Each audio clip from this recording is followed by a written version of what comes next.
రొట్టె కారం రంగు రుచి ఆచి కారం పొడి. కేసీఆర్కు సిట్ నోటీసులు ఇవ్వడం, తర్వాత ఈరోజు విచారణకు వస్తున్నటువంటి నేపథ్యంలో ఇప్పుడు రాష్ట్రంలో హీట్ పెరిగినటువంటి పరిస్థితి ఉంది. ఓ పక్క బీఆర్ఎస్ కాంగ్రెస్ని టార్గెట్ చేస్తుంటే కాంగ్రెస్ నేతలు మాత్రం బీఆర్ఎస్ చేసినటువంటి అవినీతి వల్లే సిట్టు ఎదుర్కోవాల్సిన పరిస్థితి అని ఉన్నట్టు చెప్తున్నారు. అదే సమయంలో ఇప్పుడు ప్రజెంట్ అనిల్ ఇరావత్ గారు ఉన్నారు, మాజీ ఎమ్మెల్యే, ప్రస్తుతం కార్పొరేషన్ చైర్మన్గా ఉన్నారు. ఎట్లా చూస్తారండి ఒక సీనియర్ లీడర్గా కేసీఆర్ని సిట్ విచారణకు రావడానికి వాళ్ళు తప్పుపడుతున్నారు, మీరు ఎలా దీన్ని అర్థం చేస్తారు? అంటే ఎందుకు తప్పు పడుతున్నారో నాకు అర్థమైతే లేదు. అంతకుముందు ప్రభుత్వాలు వాళ్ళు కూడా సిట్ వేసినారు. ఆ సిట్ వేసిన తర్వాత ఆ విచారణలో భాగంలో ఎవరైతే వ్యక్తులు ఉంటారో ఆ వ్యక్తులు రావాల్సిందే. ఎవరి దగ్గర అయితే సమాచారం రాబట్టుకోవాలనుకుంటారో ఆ సమాచారం రాబట్టుకోవడానికి సిట్ ఎప్పుడైనా పిలుస్తూనే ఉంటుంది. దాంట్లో భాగంగా కేసీఆర్ అప్పుడు ప్రభుత్వ అధినేత. మరి ఏ విధంగా ఈ ఫోన్ ట్యాపింగ్ జరిగింది, ఇట్లా జరిగింది, ఆయన పర్యవేక్షణలో జరిగిందా? మరి అక్కడ అంతకుముందు కూడా విచారణ జరిపినారు చాలామంది వ్యక్తులు, ప్రభాకర్ రావు గారు కావచ్చు, హరీష్ రావు గారిని, కేటీఆర్ని, అందరినీ, సంతోష్ని, అందరినీ కూడా ప్రశ్నించారు కదా. ప్రశ్నించినప్పుడు అక్కడ నుంచి ఏం వచ్చినాయో, ఏం సమాచారం వచ్చిందో దాంట్లో భాగంగా ఒక అధినేతగా మరి నీ పాత్ర ఏంటిదని చెప్పేసి అడగడం తప్పేముంది? ఎట్లా తప్పైతుంది? ఎందుకు రాలేకపోతున్నావు? అంత అహంభావం అంత అవసరం, అంత యారోగెన్సీ అవసరం? అంటే నేను నా అంతటోడే లేడు, ఈ రాష్ట్రంలో నా అంతటోడే లేడు, నన్ను పిలుస్తారా అన్న అహంకారం, అది మంచిదా?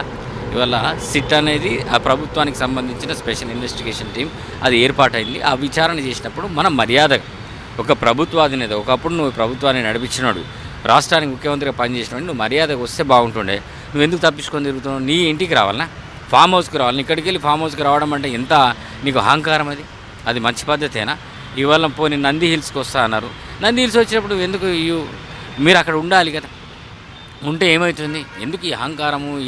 ఇవాళ ప్రదర్శన వాళ్ళు ఏం చేస్తున్నారంటే వందలాది మంది కార్యకర్తలను పిలిచి ఏదో మా కేసీఆర్ వ్యాప్తంగా మొత్తం కూడా ఆందోళన చేస్తున్నారు. అడుగడుగున బయట నిరసన చేస్తున్నటువంటి దిష్టి బొమ్మలు, రేవంత్ రెడ్డి దిష్టి బొమ్మలు దగ్ధం చేస్తున్నారు, మహేష్ కుమార్ గౌడ్ దిష్టి బొమ్మలు దగ్ధం చేస్తున్నారు. దీన్ని ఎట్లా అర్థం చేసుకుంటుంది కాంగ్రెస్ పార్టీ?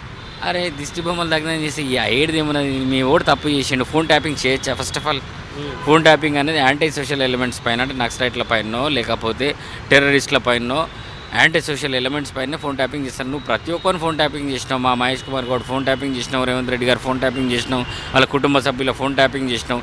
ఇంత పెద్ద తప్పులు చేసి కూడా ఇవాళ ఉల్టా చోర్ కొత్తవాళ్ళకు డాంటే అని అంటారు. చూసినావా?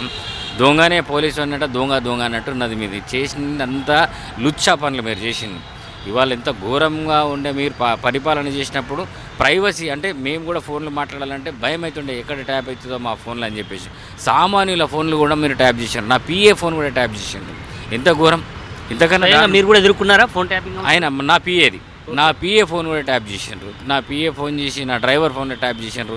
వాళ్ళు కూడా విచారణకు పిలిచిండ్రు మా వాళ్ళని. అంటే ఇంతకన్నా దారుణం ఏదైనా ఉంటుందా? మరి ఇంత దారుణంగా మీరు వ్యవహరించినప్పుడు, అందరి ప్రైవసీని దెబ్బతీసినప్పుడు, ఇంత ఘోరంగా మీరు పాలన చేసినప్పుడు, సిట్ విచారణ వచ్చినప్పుడు సిట్ విచారణ ఎదుర్కోవడానికి ఎందుకు భయపడుతున్నారు? ఇంత పెద్ద హంగామా చేయాల్సిన అవసరం ఏమున్నది? ఆ రోజు మీరు ముఖ్యమంత్రిగా ఉన్నప్పుడు రేవంత్ రెడ్డి గారిని జైల్లో పెట్టినరు. అకారణంగా అసలు ఏం కారణాలు లేకుండా కూడా జైల్లో పెట్టినరు. 15-20 రోజులు జైల్లో పెట్టినరు, కేసులు పెట్టి వేధించారు. అంతకన్నా దారుణమైతే కాదు కదా. కేసీఆర్ అంటాడు ఫోన్ ట్యాపింగ్ లాంటి చిన్న ఇష్యూ నేను ముఖ్యమంత్రి హోదాలో నేను ఎందుకు చేస్తాను, నాకేం అవసరమా అని పదే అంటున్నాడు. అది వాస్తవం. ఆయన చెప్పేది కూడా ముఖ్యమంత్రి హోదాలో ఆయన చెప్పాడు, ఆయన సైన్ చేయడు ఇది ఫోన్ ట్యాపింగ్ చేయమని, కానీ చెప్తాడు. ప్రభాకర్ రావు అని రిటైర్డ్ పోలీస్ ఆఫీసర్ని ఎందుకు పెట్టుకున్నాడు? ప్రభాకర్ రావుని ఎందుకు పెట్టుకున్నారు? మరి అప్పుడున్న పోలీస్ ఆఫీసర్ని, రిటైర్ కాని వాళ్ళని, అప్పుడు పనిచేసే వాళ్ళని ఎందుకు పెట్టుకోలే? ప్రభాకర్ రావుని ఎందుకు పెట్టుకున్నాడు? ప్రభాకర్ రావుకి ఆదేశాలు ఇచ్చిండు కాబట్టి కదా. వీళ్ళ పలానా అనిల్ ఫోన్ ట్యాపింగ్ చేయి, పలానా రేవంత్ రెడ్డి గారు ఫోన్ ట్యాపింగ్ చేయి, మహేష్ గౌడ్ గారి ఫోన్ ట్యాపింగ్ చేయి, లేకపోతే ఇంకా పలానా వాళ్ళు ఆయన ఫోన్ ట్యాపింగ్ ఆయన ఆదేశాలు ఇచ్చి ఉండొచ్చు. అంటే ఏంది ఓరల్గా ఆదేశాలు ఇస్తారు, అది రిటర్న్లో ఆయన ఇవ్వకపోవచ్చు. కానీ యాక్చువల్గా ఫోన్ ట్యాపింగ్ అనేది ఎవరు చేయాలా? You has to take the permission. ఏదో ఫోన్ ట్యాపింగ్ చేసే ఇప్పుడు ఆ డిపార్ట్మెంట్ అనేది they have to take the permission from the home secretary.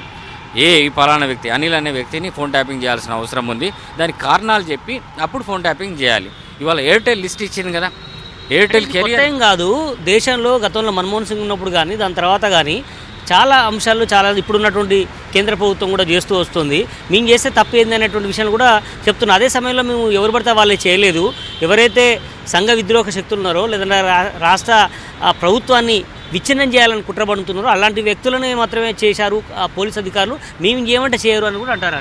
అవును, మరి విచారణలో భాగంగా మా పిఏని కూడా పిలిచారు కదా. నా పిఏని పిలిచినప్పుడు మరి పిఏది అంత ఫోన్ ట్యాపింగ్ చేయాల్సిన అవసరం ఏమున్నది? ఫర్ ఎగ్జాంపుల్ నేను చెప్తున్నా, అట్లా ఎంతోమంది కామన్ మ్యాన్ పిఏలది వాళ్ళు యాంటీ సోషల్ ఎలిమెంట్సా మీరు అన్నట్టు సంఘ విద్రోహ శక్తుల వాళ్ళు? మరి హోమ్ సెక్రటరీకి మీరు రాసినరా మరి పలానా పిఏది అనిల్ పిఏది మేము ఫోన్ ట్యాపింగ్ చేస్తున్నామని రాయాలి కదా. బికాజ్ ఫోన్ ట్యాపింగ్ చేయాలంటే ఊరికైనా చేయరాదు, హోమ్ సెక్రటరీ పర్మిషన్ తీసుకొని ఫోన్ ట్యాపింగ్ చేయొచ్చు. ఫోన్ ట్యాపింగ్ వేలాది మంది ఫోన్ ట్యాపింగ్ చేయాల్సిన అవసరం ఏమొచ్చింది? దేనికోసం చేసినావు? దీని గురించే కదా నీకు విచారణ జరుపుతుంది. దాంట్లో నీ పాత్ర ఏముందా? ఎందుకంటే వాళ్ళు ఏమంటున్నారు, కేసీఆర్ ఆదేశాలు ఇచ్చిండు కాబట్టి మేము ఫోన్ ట్యాపింగ్ చేసినామని వాళ్ళు చెప్పినట్టున్నారు. అది బయటికి రాలేదు. బట్ చివరిగా ఏం చెప్తారు? రాష్ట్రంలో ప్రభుత్వం మొత్తం గాడి తప్పింది, ఇచ్చినటువంటి హామీలు ఏది నెరవేర్చట్లేదు. దానిలో బాగా దృష్టి మళ్లించేందుకే ఈ రకంగా రాష్ట్ర ప్రభుత్వం కుప్పగూలే అవకాశం ఉంది. దీన్ని దృష్టిలో పెట్టుకునే ఇదంతా డ్రామా చేస్తుండ్రు రేవంత్ రెడ్డి అని కూడా వాళ్ళకు పిచ్చి లేచింది, పాగలైపోయింది.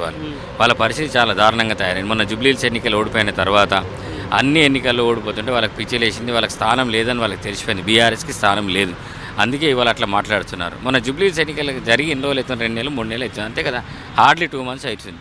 జూబ్లీహిల్స్ ఎన్నికల్లో ఏం జరిగిందో మీకు తెలుసు కదా. ఇంకా ఏం లేదని చెప్పేసి వీళ్ళు ప్రజల యాక్సెప్టెన్స్ ఉంది కదా. 25,000 భారీ మెజార్టీతో గెలిచినప్పుడు ప్రజలు గెలిపించిన తర్వాత ప్రజల యాక్సెప్టెన్స్ ఉన్నట్టే కదా. ఇవాళ మేము అన్ని పథకాలు మేము ఇచ్చిన హామీలని ఇప్పుడు సన్న బియ్యం కూడా ఇస్తున్నాం. సన్న బియ్యంతో they are quite happy. Indiramma ఇల్లు ఇస్తున్నాము. ఇంకా చాలా పథకాలు ఏవైతే హామీలు ఇచ్చినా అన్ని పథకాలను అమలు చేసుకుంటూ ఒకటే చేసుకున్నాం. మీరు అప్పులు చేసినా ఇవాళ పథకాలు అమలు చేస్తున్నాం. రైట్. మొత్తానికి బీఆర్ఎస్ మతి భ్రమించి ఇష్టానుసారంగా రేవంత్ రెడ్డి మీద కానీ కాంగ్రెస్ పార్టీ మీద నిందలేస్తున్నారు తప్ప నిజంగా ఫోన్ ట్యాపింగ్ తప్పు చేయకపోతే విచారణ ఎదుర్కోవడానికి వాళ్ళకి ఎందుకు మొహమాటం అని కూడా అనిల్ రావత్ కావచ్చు మిగతా లీడర్ చెప్తున్నటువంటి మాట. కెమెరా పర్సన్ సాగర్తో నరేందర్, జీ తెలుగు న్యూస్, గాంధీభవన్ నుంచి. తెరకొట్టే కారం రంగు రుచి ఆచి కారం పొడి.